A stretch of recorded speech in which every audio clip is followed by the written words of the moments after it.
बुझी मोमबत्ती। एक पिता अपनी 4 वर्षीय बेटी मिनी से बहुत प्रेम करता था। ऑफिस से लौटते वक्त वह रोज उसके लिए तरह तरह के खिलौने और खाने पीने की चीजें लाता था। बेटी भी अपने पिता से बहुत लगाव रखती थी और हमेशा अपनी तोतली आवाज में पापा पापा कहकर पुकारा करती थी।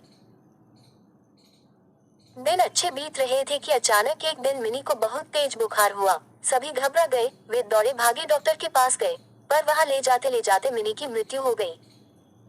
परिवार पे तो मानो पहाड़ ही टूट पड़ा और पिता की हालत तो मृत व्यक्ति के समान हो गई। मिनी के जाने के हफ्तों बाद भी वे ना किसी से बोलते ना बात करते, बस रोते ही रहते। यहाँ तक कि उन्होंने ऑफिस जाना भी छोड़ दिया और घर से निकलना भी बंद कर दिया। आस पड़ोस के लोगों और नाते रिश्तेदारों ने उन्हें समझाने की बहुत कोशिश की, पर वे किसी की ना सुनते। उनके मुख से बस एक ही शब्द निकलता, मिनी। एक दिन ऐसे ही मिनी के बारे में सोचते सोचते उनकी आंख लग गई और उन्हें एक स्वप्न आया। उन्होंने देखा कि स्वर्ग में सैकड़ों बच्चियां परी बनकर घूम रही हैं, सभी सफेद पोशाकें पहने हुए हैं और हाथ में मोमबत्ती लेकर चल रही हैं। तभी उन्हें मिनी भी दिखाई दी। उसे देखते ही पिता बोले, मिनी, मेरी प्यारी बच्ची, सभी परियों की मोमबत्तियां जल रही हैं, पर तुम्हारी बुझी क्यों है? तुम इसे जला क्यों नहीं लेती?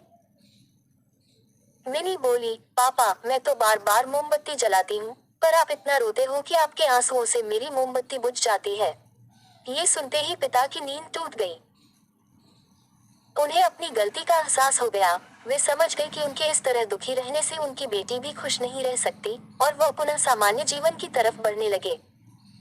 मित्रों, किसी करीबी के जाने का गम शब्दों से बयान नहीं किया जा सकता, पर कहीं ना कहीं हमें अपने आप को मजबूत करना होता है और अपनी जिम्मेदारियों को निभाना होता है। और शायद ऐसा करना ही मरने वाले की आत्मा को शांति देता है।